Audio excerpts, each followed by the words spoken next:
बिस्मिल्लाहिर्रहमानिर्रहीम। अस्सलाम वालेकुम नाज़रीन। Program political leaks with Shahid Malik के साथ आपकी खिदमत में हाजिर हैं। जी शाहिद साहब, क्या कहेंगे ये जो सियासत में आजकल चल रहा है, हर तरफ से मुख्तलिफ किस्म की खबरें आ रही हैं, आप इनको किस नज़र से देखते हैं? देखिए मोहसिन साहब, मैंने भी प्रेस कॉन्फ्रेंस सुनी है जनरल बाबर इफ्तिखार साहब की।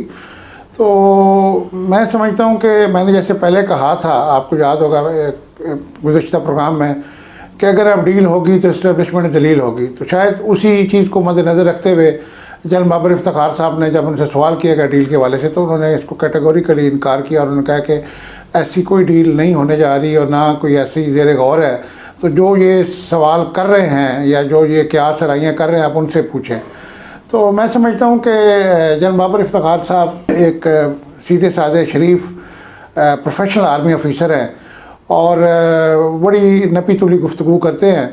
लेकिन असल ISPR के प्रेस कॉन्फ्रेंसेस का जो मज़ा आता था वो जनरल नासिर गफूर साहब के दौर में आता था, क्योंकि वो बड़ी खुल के बात करते थे और बड़े जारहाना अंदाज में गुफ्तगू करते थे और बहुत कुछ बातें ऐसी कह जाते थे जो कि लोगों को बाद में समझ आती थी, इशारतन वो कह जाते थे। तो मैं समझता हूँ कि जनरल बाबर इफ्तिखार साहब को जो ऊपर से हुक्म हुआ, क्योंकि DG ISPR कोई भी प्रेस कॉन्फ्रेंस अपनी इजाज़त से नहीं कर सकते जब तक उनको हाई कमांड की तरफ से आर्मी की जो है वो ना कहा जाए कि आप इस टॉपिक के ऊपर प्रेस कॉन्फ्रेंस करें। क्योंकि ये डील की खबरें कुछ मुस्लिम लीग नून के हल्के जो है वो फैला रहे थे, तो उस हवाले से उन्होंने अपनी वो वजाहत की है। तो लेकिन दूसरी तरफ हम ये भी देखते हैं, माजी का अगर हम रिकॉर्ड देखें कि जब भी इस्टेब्लिशमेंट ये कहती है कि कोई डील नहीं होने जा रही, तो इसका मतलब है कि कुछ ना कुछ अंदर खाते डील होने जा रही होती है और कुछ सियासी खिचड़ी पक रही होती है। जैसे कि अब सियासी खिचड़ी पकती भी आपको नज़र आ रही है, बल्कि उसकी खुशबू भी अब तो बाहर आ गई है घर से बाहर, और लोगों ने उसको स्मेल करना शुरू कर दिया है कि कोई नई सियासी खिचड़ी पक रही है।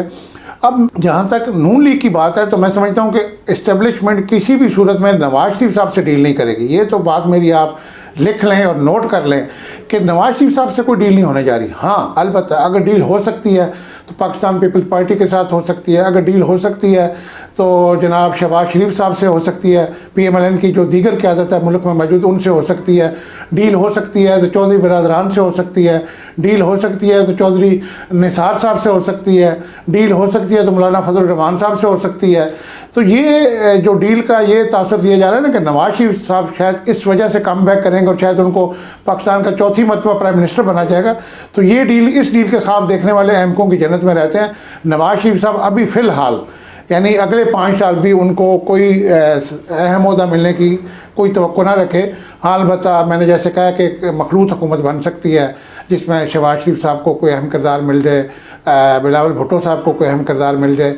लेकिन जहाँ तक मुझे नज़र आ रहा है, अगली हुकूमत जो है वो पाकिस्तान मुस्लिम लीग के जितने भी ग्रुप्स हैं, जिसमें मुस्लिम लीग कायद आज़म ग्रुप है, मुस्लिम लीग नवाज़ ग्रुप है और चौधरी निसार, यानी चौधरी की हुकूमत में देख रहा हूँ अगले आने वाले 2023 के इलेक्शन के बाद, जिसमें चौधरी जमा चौधरी होंगे और माइनस मियाँ नवाज शरीफ साहब होंगे और इमरान खान साहब भी उसमें नहीं होंगे।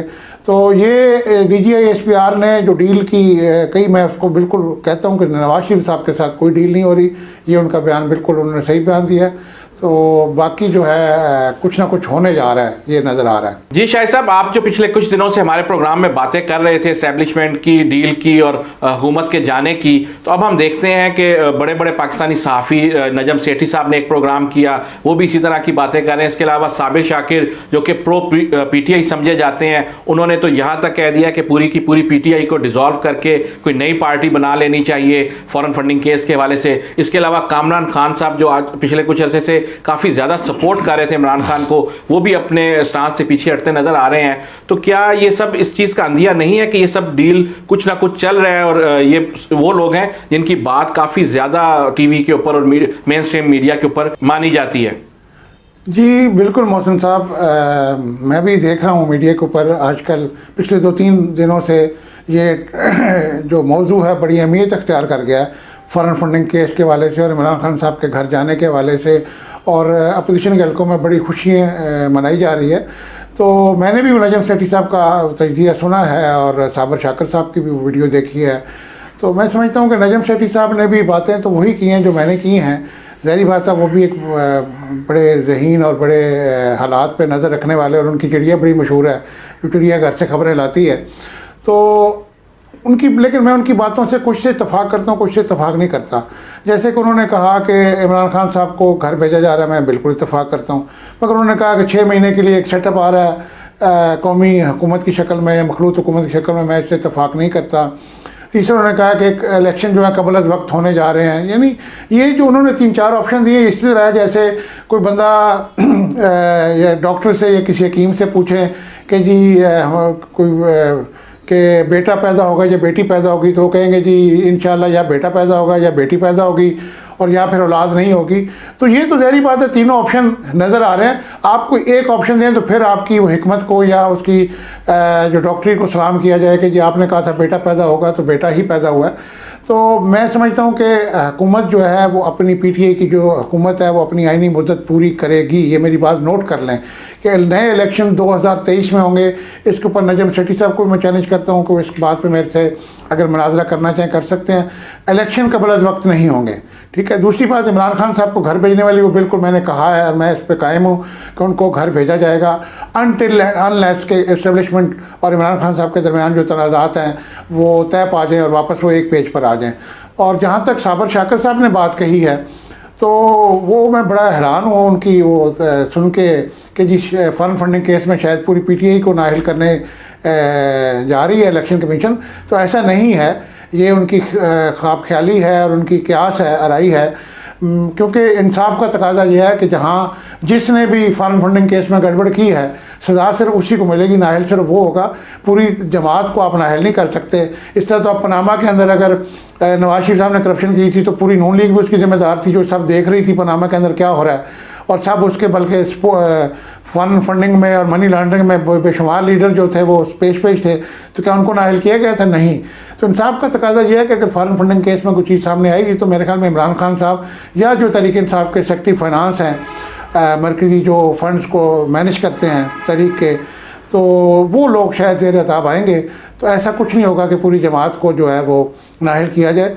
और तीसरी बात आपने कामरान खान साहब की तो देखिए कामरान खान साहब बड़े एक कौमी सतह के एक तजिया निगार हैं और एंकर हैं, और उनकी GHQ के अंदर बड़ी गहरी उनके रवाबत और मरासम हैं, और वो हमेशा इस्टेब्लिशमेंट को रिप्रेजेंट करते हैं कामरान खान साहब। तो जब तक इस्टेब्लिशमेंट ने उनको इमरान खान साहब के बारे में इशारा दे रखा था तो वो इमरान खान साहब के फ्रंट फुट पे आके वकील बने हुए थे, और उन्होंने बड़े अच्छे अच्छे प्रोग्राम इमरान खान साहब के हक़ में किए। लेकिन पिछले कुछ अरसे से मैं भी देख रहा हूँ कि बैक फुट पर चले गए हैं और इमरान खान साहब के हक़ में बोलने के बजाय अब ख़िलाफ़ बोलना शुरू हो गए। तो उनको जो इशारा इस्टेब्लिशमेंट की तरफ से आता है वो उसके मुताबिक रिएक्ट करते हैं। तो इन सब चीज़ों से हमें ये अंदाज़ा होता है कि इस्टेब्लिशमेंट और जो हुकूमत है वो एक पेज पर नहीं है, जबकि कुछ हल्के कह रहे हैं कि एक पेज पर है। तो अगर हम एक पेज पर मान भी लें तो इसका मतलब ये नहीं होता कि अगर दोनों फ्रीकैन एक पेज पर हैं तो वो अंदर से उनकी दिली या मांगी और देनी या मांगी भी हो। इसी तरह जैसे दो मियाँ बीवी एक घर में रह रहे हों लेकिन उनके अंदर देनी और दिली या मांगी ना हो और उनके अंदर रोज़ाना झगड़े होते हों, लेकिन मजबूरन वो एक घर में रह रहे हैं क्योंकि ना मियाँ तलाक देने की उस पोजीशन में है ना बीवी खुला लेने की पोजीशन में है।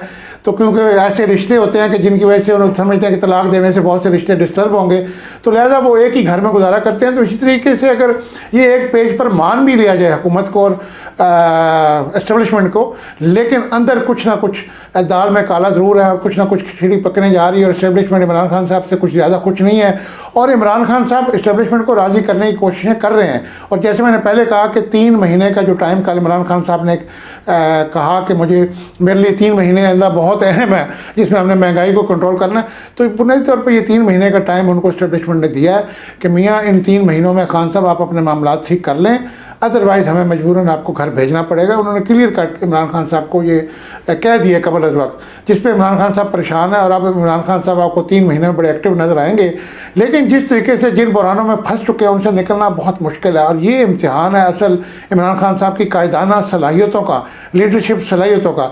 जैसे नवाज शरीफ साहब पनामा से नहीं निकल पाए अपनी कायदाना सलाहियतों की वजह से, क्योंकि वो उसको मैनेज नहीं कर पाए और ट्रैप हुए। इस तरह इमरान खान साहब भी कुछ ट्रैप होते नज़र आ रहे हैं।